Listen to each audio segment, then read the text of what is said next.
बहुत दिनों के बाद ऐसे नज़ारे दिखाई दिए हैं बर्फीली चोटियों के। खेतों में चाय मिल जाए वो भी गर्मा गर्म, इनको निकालने का मन ही नहीं कर रहा भाई। मशीनें आ चुकी हैं अभी और कुछ लोग अभी भी बैलों से हल लगाते हैं। हम बोले हमारा है, आने वाली पीढ़ी बोलेगी हमारा है, पर रहा किसी का नहीं परमानेंट। सुबह के करीब 6:15 बजे जैसे बाहर निकले तो आज माहौल देखिए, बहुत दिनों के बाद चौखमा पर्वत इतना क्लियर दिखाई दिया है।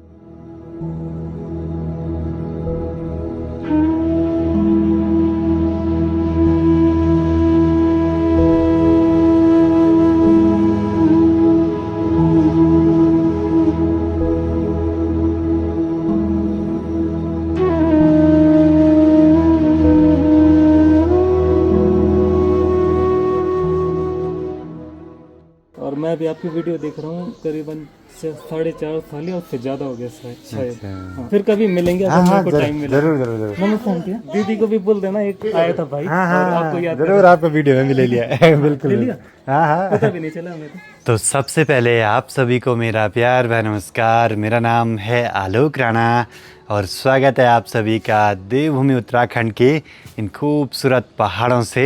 और रात भर ऐसी बारिश लगी कि क्या ही बोले भाई, पूरे खौले में यहाँ पानी की खाल बनी हुई है। आजकल तो ऐसे लग रहा है कि जैसे मॉनसून लग गया हो, सेम वैसी फीलिंग। बारिश की वजह से चारों ओर बस हरियाली ही हरियाली। सबसे जरूरी काम है परवाड़ी वाले घर पे जाके खेतों में हल लगाना। अब ये गेहूं वाली सार खाली होने के तुरंत बाद इनमें हल लगा के बीज बो देते हैं। वैसे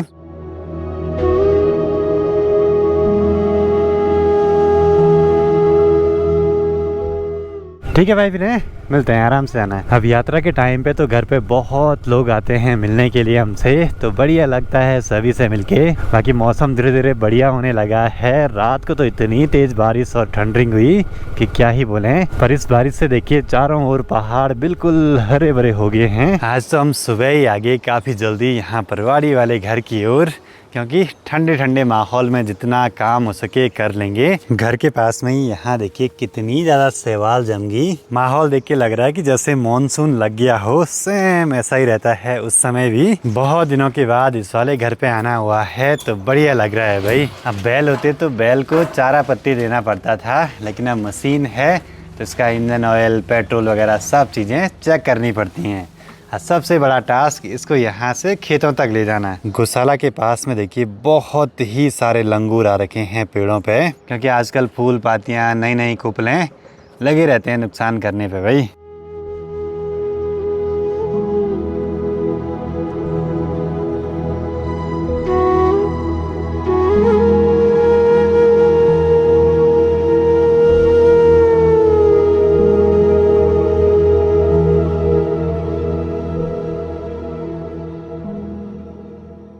आज तो बहुत दिनों के बाद ऐसे सुहावना सा माहौल दिखाई दिया है चारों ओर का। मैं इतना कंफ्यूज हुआ ना अभी, मैं बोला ये दो जगहों पे सूरज कैसे चमक रहा है, एक यहाँ पे और दूसरा ही यहाँ पे। 2 सेकंड के लिए तो ऐसे हुआ कि दो सूरज कहाँ से आ गए, तब लगा कि ऊपर रोड का जो बोर्ड है ना वो पेड़ों के बीच से चमक रहा है। चलो जी अब फटाफट से मशीन को खेतों तक पहुँचा देते हैं, जो कि काम बहुत ज़रूरी है।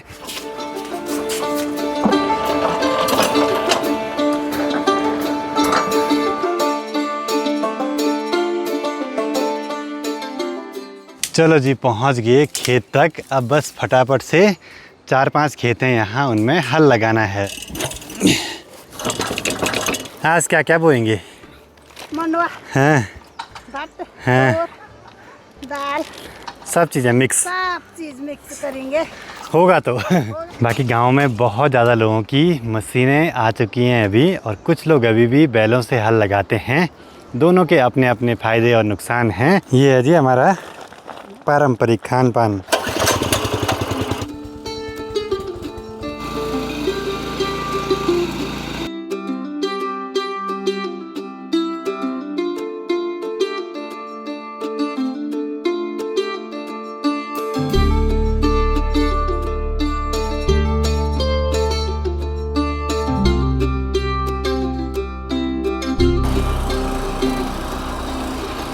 एक खेत में तो काम हुआ कंप्लीट, लेकिन एक चीज़ हो रखी है यहाँ पे। एक बड़ा सा पत्थर था सीधे नीचे लुढ़क के अपने खेत में चला गया, वो भी बीज खेत में। भाई छोटा मोटा होता तो हम उसको हटा देते। यहाँ हम बीज बो तो रहे हैं, लेकिन आसपास ना जंगली जानवर बहुत नुकसान करते हैं। जब तक धूप आती है तब तक शायद हम आज हल लगा देंगे कंप्लीट, फिर धूप लगने के बाद काम करना बहुत मुश्किल। और पास में ही देखिए तिमले के पेड़ पे आजकल बहुत सारे दाने लगे हैं तिमले के, कुछ तो लाल लाल भी हो गए। यहाँ पे दिखाई दी है एक फली सी जो कि गिरी है इस वाले देड़ा के पेड़ से। सबसे बड़ा टास्क इन सीढ़ी नुमा खेतों से मशीन को नीचे ले आना है।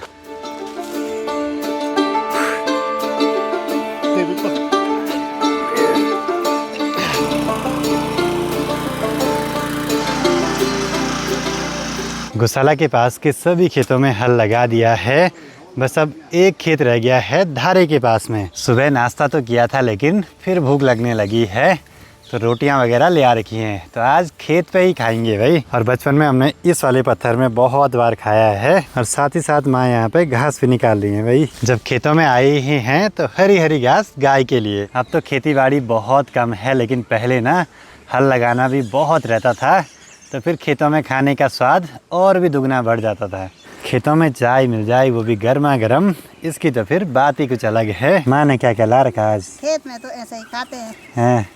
भूख मीठी की भोजन मीठा। खेत में तो मिट्टी हो चाहे कुछ हो सब अच्छा लगता है। आया तो सब मिट्टी से है ना, जाना भी सबको मिट्टी में है। मिट्टी में पापा लगा रहे हैं पुरानी कहानी, यहाँ एक खेत कितनी मेहनत से बनाए थे दादाजी लोगों ने, बहुत पहले की बात है भाई, दादा करीबन होगी 50-60 साल पहले की बात। पर ये मिट्टी रही किसी की नहीं। हम बोले हमारा है, आने वाली पीढ़ी बोलेगी हमारा है, पर रहा किसी का नहीं परमानेंट। चाय नाश्ता भी हो गया, अब बस मशीन को यहाँ से धारे के पास के एक खेत तक ले चलते हैं। पहले तो टायर लगाने पड़ेंगे भाई। इतने सारे लंगूर आ रखे कि क्या ही बोले भाई। आज कहीं ये गौशाला के पास की नाशपाती चपट न कर दें। और धूप भी बहुत तेज़ होगी भाई, बस ये लास्ट वाला खेत रह गया है।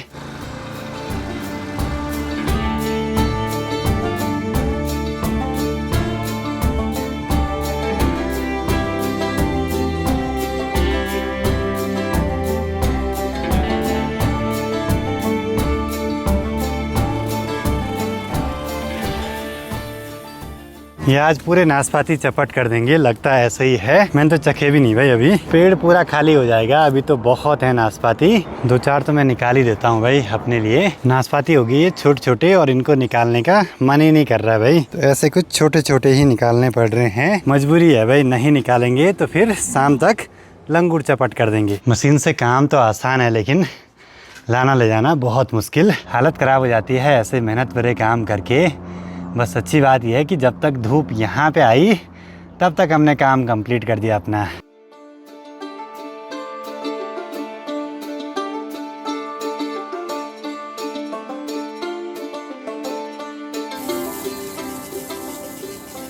सोचा था हमने कि गर्मियों के टाइम पे इस छत पे डैम प्रूफ करेंगे, लेकिन यहाँ तो सीधे मॉनसून जैसे ही आ गया। चारों ओर बस शैवाल की हरियाली दिखाई दे रही है, और अंदर कमरों में जा रही है बहुत नमी। अब के घर की लाइफ तो मुझे लगता है 15-20 साल भी मुश्किल है भाई। इतने पैसे लगते हैं और 15-20 साल में ही पूरा बर्बाद। पता नहीं क्या पता, मिलावटी भी हो सकता है। टाइम हो चुका है 12:30। अब लंच करने के लिए आज नए वाले घर पे ही चलेंगे, क्योंकि वहाँ पे हमें आज पर्दे वगैरह भी फिट करने हैं, जो कि काम कल नहीं हो पाया था। माँ तो यहाँ से जा रही हैं गाड़ी में, और हम जाएंगे बाइक से ही।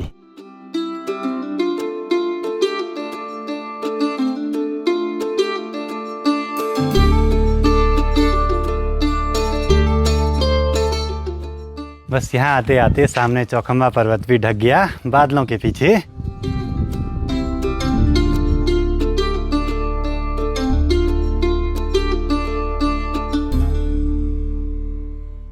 शाम के करेक्ट 5 बजे बाहर का माहौल अभी कुछ ऐसा है। सोच रहे हैं कि अभी ज़रा ये ट्रैक वगैरह लगा देते हैं पर्दे लगाने के। सबसे पहले ये क्लैंप लगाना है सीलिंग में, तब ये ट्रैक लगेगा इस क्लैंप पे, तब इस ट्रैक पे लगेगा ये वाला रोलर, और इस रोलर पे लगेगा ये वाला क्लिप, और इस क्लिप पे लगेगा फिर पर्दा। बहुत लंबी प्रोसेस है भाई सिंपल सा एक पर्दा लगाने की। अब यहाँ तो इन चीज़ों का कोई एक्सपर्ट है नहीं जो पर्दे फिट करके दे, लेकिन हम भी कर सकते हैं थोड़ा बहुत ही काम ये बहुत आसान लग रहा है, लेकिन है बड़ा मुश्किल सा।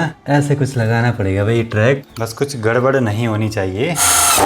हमने पहले सोचा कि ये क्लैंप लगाने के बाद ये ट्रैक लगाएंगे, लेकिन ये प्लान बिल्कुल फेल हो गया। इस ट्रैक पे लगे लगे ही इनको स्क्रू से कसना पड़ेगा। थोड़ा भी अगर आधा सूत भी इधर उधर हो रहा तो फिर ढंग से बैठ नहीं रहा इन पे। टाइम लगेगा इस काम में, देखते हैं। फिर भी चैनल खोजना बहुत मुश्किल है भाई, हालत ख़राब होगी। इतने सारे छेद करने पड़े एक चैनल खोजने के लिए। बाकी मौसम देखिए कितना क्लियर हो गया भाई, बहुत ही सुंदर चमक रही हैं बर्फीली चोटियाँ।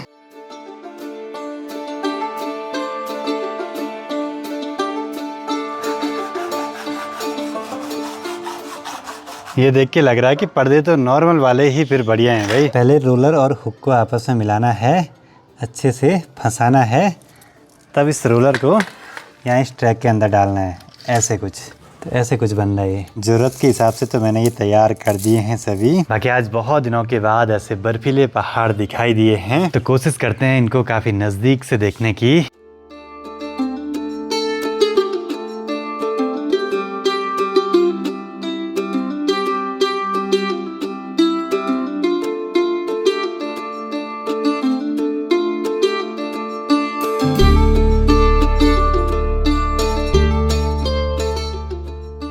बहुत दिनों के बाद ऐसे नज़ारे दिखाई दिए हैं बर्फीली चोटियों के, और ऐसा गर्मियों में बहुत कम दिखता है, नहीं तो आजकल धुंध ही धुंध रहती है चारों ओर। बाकी अब देखते हैं, क्या पता आज रात में पर्दे वगैरह का काम निपटा दें एक कमरे में कम से कम। अभी पर्दे भी हल्के से टच हो रहे हैं फर्श पे, या तो ये कटवाने पड़ेंगे या तो नीचे से फोल्ड करने पड़ेंगे।